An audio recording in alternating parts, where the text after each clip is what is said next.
तो बुद्ध ने कहा है व्यर्थ को देखना ही मत, व्यर्थ को सुनना ही मत, व्यर्थ का विचार ही मत करना। क्योंकि जितनी देर तुम व्यर्थ को देखने में लगाओगे, जितना समय और जितनी शक्ति व्यर्थ पर व्यय करोगे, उतनी ही सार्थक की तरफ जाने में रुकावट पड़ जाएगी। तो बुद्ध ने कहा है जब जाना है एक यात्रा पर और एक मंजिल पर, तो सारी ऊर्जा उसी तरफ बहे, यहां वहां छांटना मत, बांटना मत। तो सारीपुत्र ने पीछे लौटकर भी नहीं देखा। लात तो लगी, लात तो जैसी तुम्हें लगती है उससे ज्यादा लगेगी सारीपुत्र को, क्योंकि जितना संवेदनशील व्यक्ति होगा, जितना जागरूक व्यक्ति होगा, उतना ही उसका बोध भी प्रगाढ़ होता है। शराबी को लात मार दो तो शायद लगे भी नहीं, पता भी ना चले। दूसरे दिन तुम पूछोगे भाई रात तुम जा रहे थे, रास्ते पर हमने लात मारी थी, वो कहेगा हमें पता नहीं। कैसी रात, कैसे तुम, कैसे हम, रात का कहां किसको पता, जरा ज्यादा पी गए थे। शराबी को पता ही ना चलता, क्योंकि शराबी मूर्छित है। तुम घर भागे आ रहे हो, किसी ने कह दिया तुम्हारे घर में आग लग गई, और तुम भागे हो बाजार से दुकान बंद करके बेतहासा, और किसी ने तुम्हें पीछे से लात आके मार दी, तुम्हें शायद पता भी ना चले, क्योंकि तुम्हारा मन तो सारा का सारा तुमसे पहले भाग गया है। वो वहां पहुंच गया है जहां मकान में आग लगी, वो तो लपटों को देख रहा है, तुम वहां हो ही नहीं, तुम करीब करीब मूर्छित हो। वहां तो शरीर ही है मात्र, तुम्हारी आत्मा तो पंख पसार के उड़ गई है, तुम्हें याद भी ना रहे, पता भी ना चले। लेकिन सारीपुत्र जैसे सम्यक रूप से जागृत व्यक्ति को कोई लात मारे तो पूरा पूरा पता चलेगा, रत्ती भर नहीं चूकेगा। लेकिन सारीपुत्र ने पीछे लौटकर नहीं देखा। बुद्ध की अनुशासना यही थी, व्यर्थ को मत देखना। वे ध्यान में जागे, ध्यान के दिए को संभाले चल रहे थे, और बुद्ध ने कहा सदा ऐसे चलो जैसे तुम्हारे हाथ में एक दिया है, जो जरा भी कपे तो बुझ जाएगा, जिस पर हजार हवाओं के हमले हो रहे हैं। ये लात भी एक हवा का झोंका है। दिए को उन्होंने और संभाल लिया होगा कि कहीं ये लात का झोंका दिए को बुझा ना दे, कहीं दिए की लौ कप ना जाए। जिसको इस भीतर के दिए की लौ को संभालने का मजा आ गया है, जो इसमें रस लीन हो गया है, उसे फिर सारी दुनिया की बातें व्यर्थ है। फिर वो फिक्र नहीं करता कि कोई लात मार गया, उसकी फिक्र कुछ और है।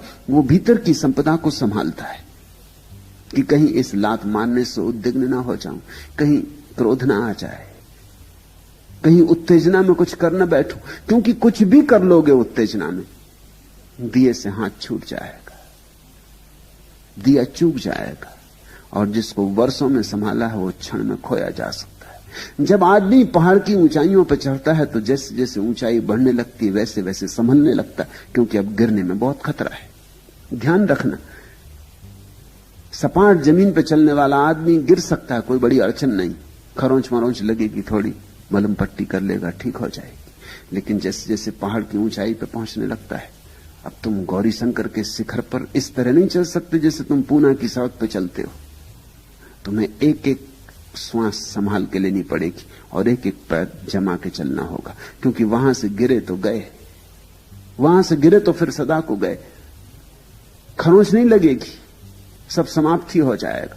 ऐसी ही अंतर्दशा ध्यान में भी आती। ध्यान के शिखरों पर जब तुम चलने लगते हो तब बहुत संभल के चलना होता है।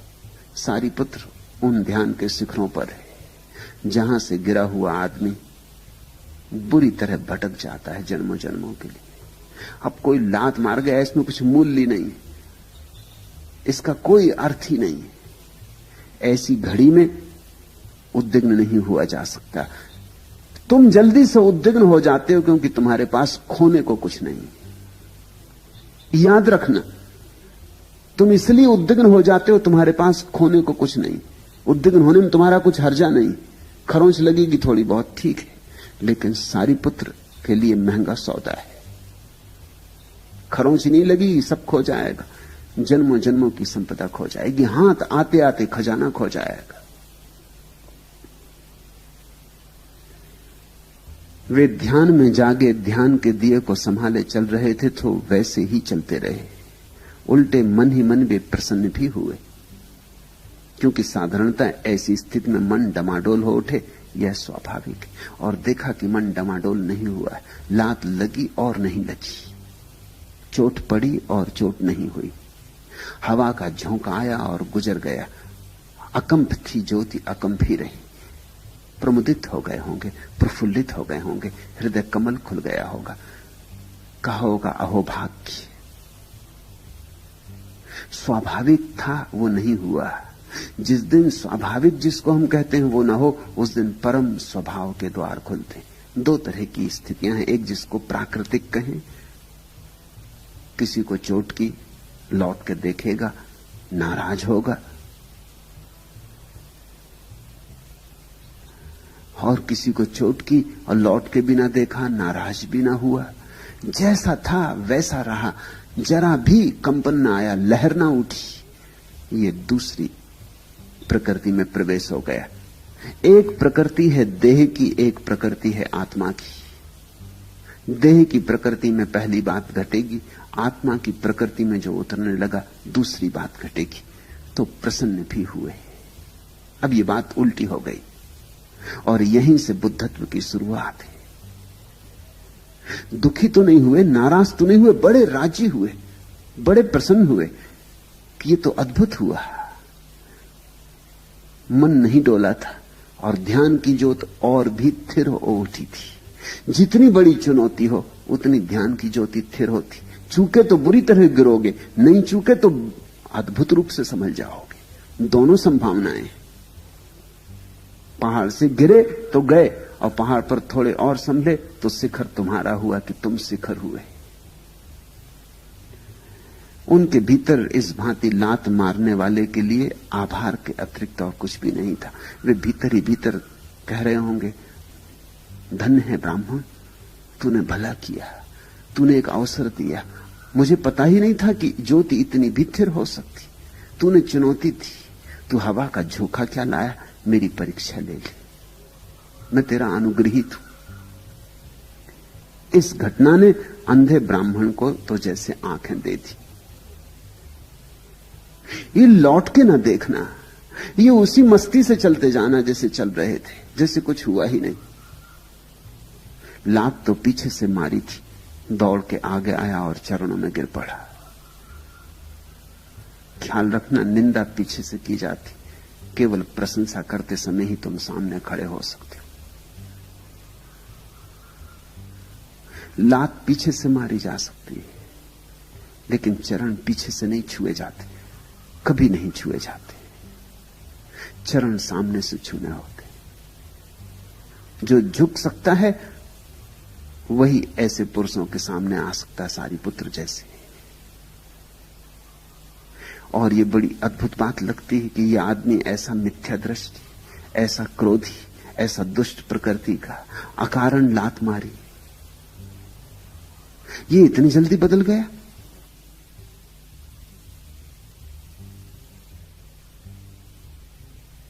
अक्सर ऐसा होता है, जो जितना कठोर हो सकता है उतना ही कोमल भी हो सकता है। जो जितना विरोध में हो सकता है उतना ही पक्ष में भी हो सकता है। जो जितनी घृणा से भरा होता है उतनी ही प्रेम से भी भर सकता है। बदलाहट केवल उनके जीवन में नहीं होती जो कुनकुने जीते। एक यहूदी फकीर ने धर्मगुरु को, देश के सबसे बड़े धर्मगुरु को, अपनी लिखी किताब भेजी। जिस शिष्य के हाथ भेजी उसने कहा आप गलत कर रहे हैं, ना भेजें तो अच्छा, क्योंकि वो आपके विरोध में, वो आपको शत्रु मानते। ये फकीर पहुंचा हुआ व्यक्ति था, लेकिन स्वभाव था धर्मगुरु इसको दुश्मन माने, ये स्वाभाविक है। क्योंकि जब भी कोई पहुंचा हुआ फकीर होगा, तथाकथित धर्म, तथाकथित धर्मगुरु, तथाकथित पुरोहित, पंडे, स्थिति स्थापक सब उसके विरोध में हो जाएंगे। वो सबसे बड़ा धर्मगुरु था और उसके मन में बड़ा क्रोध था इस आदमी के प्रति क्योंकि यह आदमी पहुंच गया था। यही अड़चन थी, यही जलन थी। लेकिन फकीर ने कहा अपने शिष्य को, तू जा, तू सिर्फ देखना, ठीक ठीक देखना क्या वहां होता है, और ठीक ठीक मुझे आके बता देना। वो किताब लेके गया। फकीर का शिष्य जब पहुंचा धर्मगुरु के बगीचे में, धर्मगुरु अपनी पत्नी के साथ बैठा बगीचे में गपशप कर रहा था। इसने किताब उसके हाथ में दी, उसने किताब पर नाम देखा, उसी वक्त किताब को फेंक दिया और कहा कि तुमने मेरे हाथ अपवित्र कर दिए, मुझे स्नान करना होगा, निकल जाओ बाहर यहां से। शिष्य तो जानता था यह होगा। तभी पत्नी बोली, इतने कठोर होने की भी क्या जरूरत है?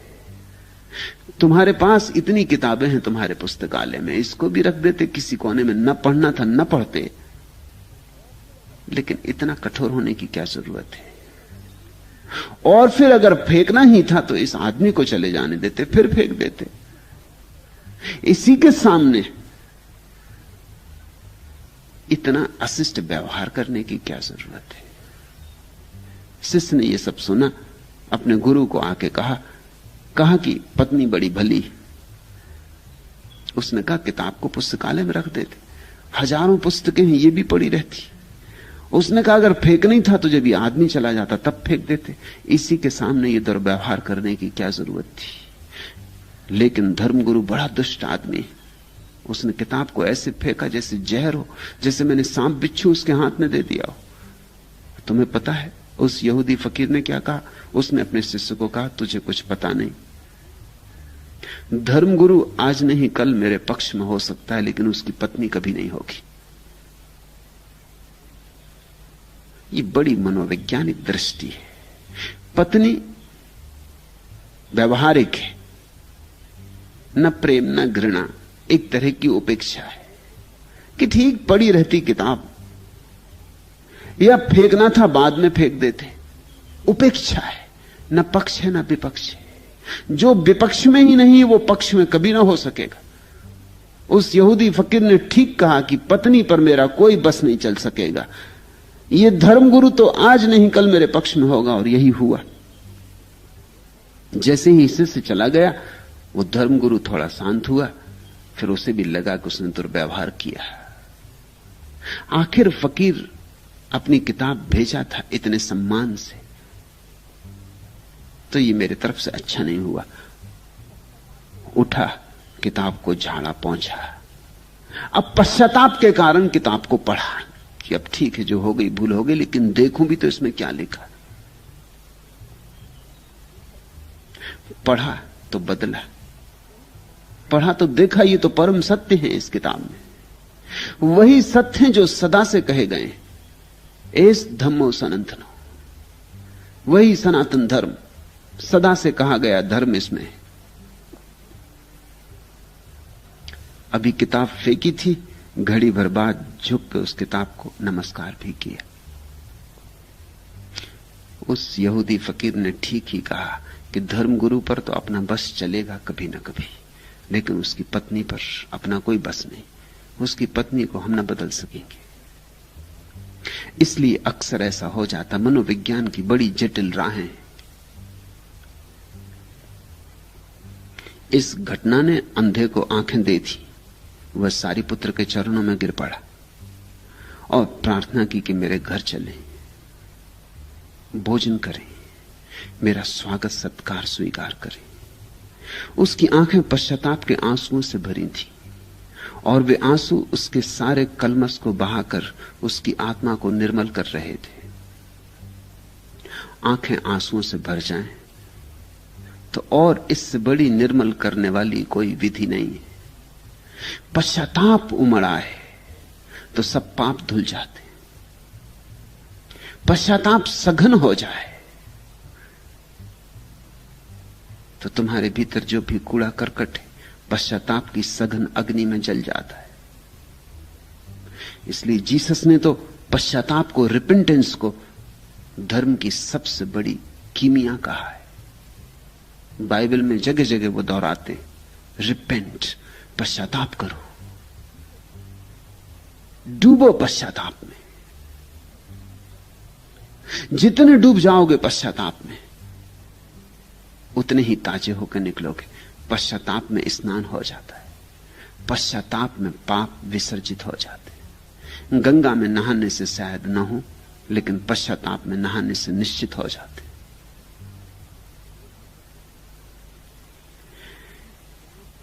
उसकी आंखें पश्चाताप के आंसुओं से भरी थी, और वे आंसू उसके सारे कलमश को बहाकर उसकी आत्मा को निर्मल कर रहे थे।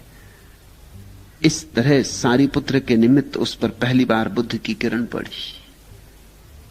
जो बुद्ध के शिष्य से मिल गया वो बुद्ध से भी मिल गया। बुद्ध अगर सूर्य हैं तो उनके शिष्य सूर्य की किरणें। सारीपुत्र के निमित्त ये बात घट गई। ये ब्राह्मण बुद्ध का हो गया। सारीपुत्र जब ऐसा है तो बुद्ध कैसे होंगे? लेकिन भिक्षुओं को सारीपुत्र का व्यवहार नहीं जचा। उन्होंने भगवान से कहा, आयुष्मान, सारीपुत्र ने अच्छा नहीं किया जो कि मारने वाले ब्राह्मण के घर भी भोजन किया। वह अब किसे बिना मारे छोड़ेगा? वह तो भिक्षुओं को मारते ही विचरण करेगा। यह सामान्य आदमी का तर्क है।